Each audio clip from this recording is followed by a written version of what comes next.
বিধানসভা নির্বাচনে সংখ্যালঘু ভোটারদের ভোট চাইতে ভয় পাওয়ার অভিযোগ আগেই বিজেপির বিরুদ্ধে করেছে বামেরা। তাই সংখ্যালঘু ভোট পেতে সংখ্যালঘু নেতৃত্বকে কাজে লাগানোর চেষ্টা ছিল বিজেপি, কিন্তু তার আগেই ঘটল অঘটন। বিজেপি নির্বাচনী স্লোগান সবকা সাথ সবকা বিকাশ, সেই স্লোগানের বিরুদ্ধে গর্জে উঠল দলেরই সদস্যরা। বিজেপিকে সাম্প্রদায়িক জাতি বিভাজনকারী ও মুসলিম বিদ্বেষী বলে অভিযোগ তুলে বিজেপি ছাড়লেন 5 জন সংখ্যালঘু নেতৃত্ব। একেবারে সংবাদ মাধ্যমের মুখোমুখি হয়ে বিজেপি ত্যাগের কথা জানান তারা, যাদের মধ্যে রয়েছেন 2021 থেকে 2025 পর্যন্ত দক্ষিণ মালদহ জেলা বিজেপির সংখ্যালঘু সভাপতি, বর্তমান রাজ্য কমিটির সদস্য আব্দুস সালাম, শেখ জিয়াউদ্দিন, দক্ষিণ মালদহের সংখ্যালঘু সেলের সহ সভাপতি 29 নম্বর মণ্ডল বিজেপির সংখ্যালঘু সাধারণ সম্পাদক শেখ আনিস, শেখ আব্দুল 29 নম্বর মণ্ডল বিজেপির সংখ্যালঘু সহ সভাপতি শেখ জিমিদার, প্রাক্তন জেলা কমিটির সদস্য। তবে শুরু নেতৃত্বরাই নয়, রয়েছে অনেক বিজেপি কর্মীরা। এরপর মানিকচকে বিজেপির সংখ্যালঘুর কোনো মণ্ডল নেতৃত্বই থাকলো না বলে দাবি আব্দুস সালামের। তার অভিযোগ 2021 সালে বিজেপিতে যোগদানের সময় বিরোধী দলনেতা ও মানিকচকের বিজেপি প্রার্থী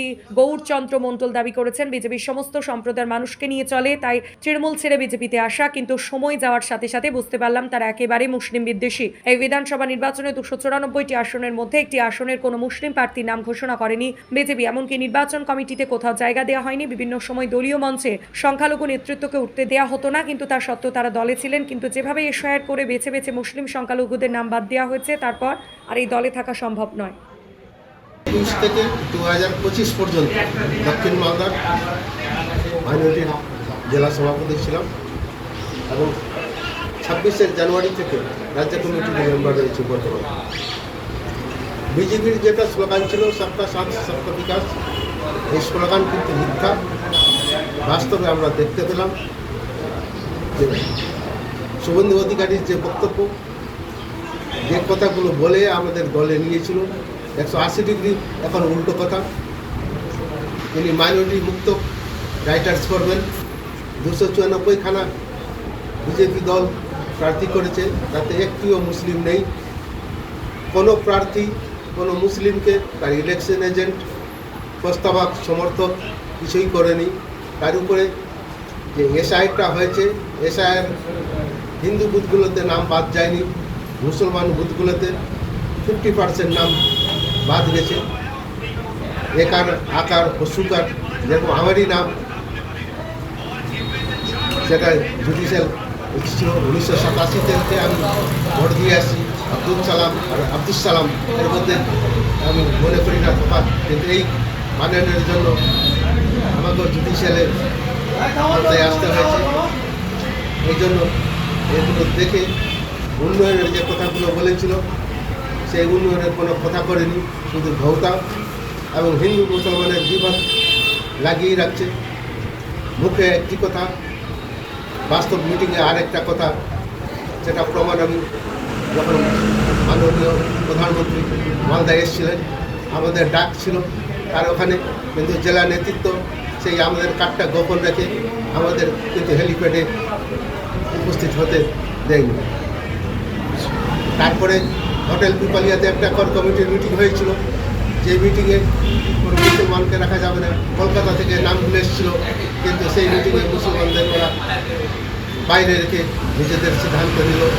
মানে বিভাজনের রাজনীতি করছে। বিভাজনের রাজনীতি করছে। এই বিভাজনের রাজনীতির সঙ্গে আর চলা যাবে না। আর হিন্দু মুসলমান বিভেদ ঘটিয়ে যে রাজনীতি করতে চাইছে, তার সঙ্গে মুসলমান দীর্ঘস্থায়ী হতে পারে না।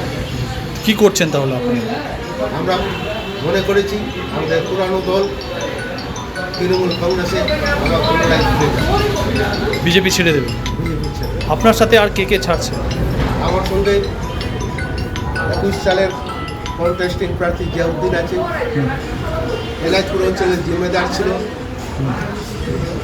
জেলা কমিটির সদস্য আছে এবং 29 নম্বর জেটপির সাধারণ সম্পাদক আছে, এবং আমার সঙ্গে আরও লিডারগুলো রয়েছে মাইনরিটির, যারা প্রত্যেকে আমরা সিদ্ধান্ত নিয়েছি যে বিজেপি দল ছেড়ে আমরা পুনরায় তৃণমূল কংগ্রেসে ফিরে যাব।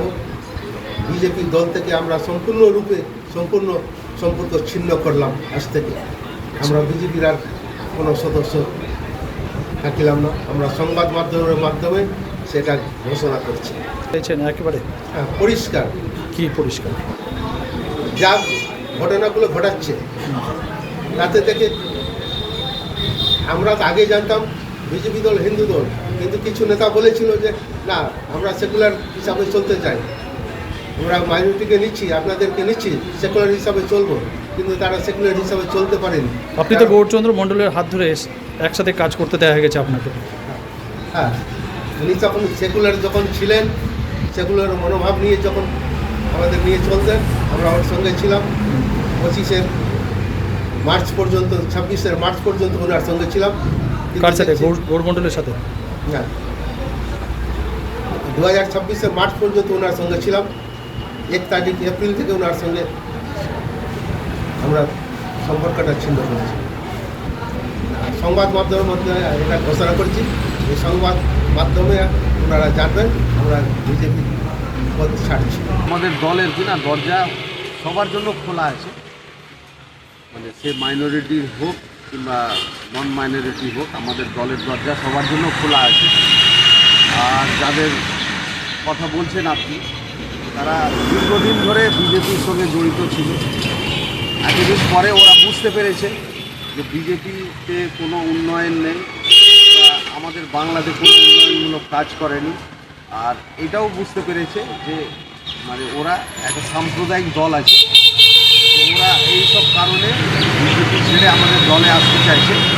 আমাদের কোনো অসুবিধা নেই, আমাদের দরজা খোলা আছে, ওরা আসুক, এসে এখানে কাজ করুক, মানুষের জন্য কাজ করুক, এটাই আমি চাই। ভোটের মুহূর্তে এইভাবে আসতে চাইছে কেন? ভোটের মুহূর্তে আসতে চাইছে মানে ওদের কিনা এখন ওরা কোনো রকম কোনো গুরুত্ব পাচ্ছে না বিজেপি। আর আপনারা তো দেখছেন যে যেভাবে প্রসার করছে বিজেপি, ওরা তো একটা মানে জাতকে নিয়ে, একটা ধর্মকে নিয়েই রাজনীতিটা করছে। তো এরা এখন এদের মনে হচ্ছে যে এরা মানে ছাড়া পড়ে যাচ্ছে, এদের কোনো গুরুত্ব নেই, এদের কোনো কথা নেই, এদের কোনো মানে এদেরকে নিয়ে কোনো ডেভেলপমেন্টের চিন্তাভাবনা নেই। এগুলো ওরা বুঝতে পেরেছে, একটু লেটেই বুঝতে পেরেছে, অনেক দিন ধরেই বিজেপি করলো। তো একটা কথা আছে, দের সাহি মগর দুরুস্ত, ওরা আসতে চাইছে, তো আমাদের দরজা খোলা আছে, ওরা আসুক। আর এটা ওরা যখন বুঝতে পেরেছে, তো ওরাও মানুষকে কনভিন্স করবে, ওদের সঙ্গে যেগুলো মানুষ জড়িত আছে, যেগুলো লিডারশিপ জড়িত আছে, ওদেরকেও কনভিন্স করবে, আর ওদেরকেও আমাদের দলে নিয়ে আসবে। সংখ্যালঘু অনেক ভোট দেবে, কারণ ওরা বুঝতে পেরেছে মানিচকের নেতা কেউ নেই।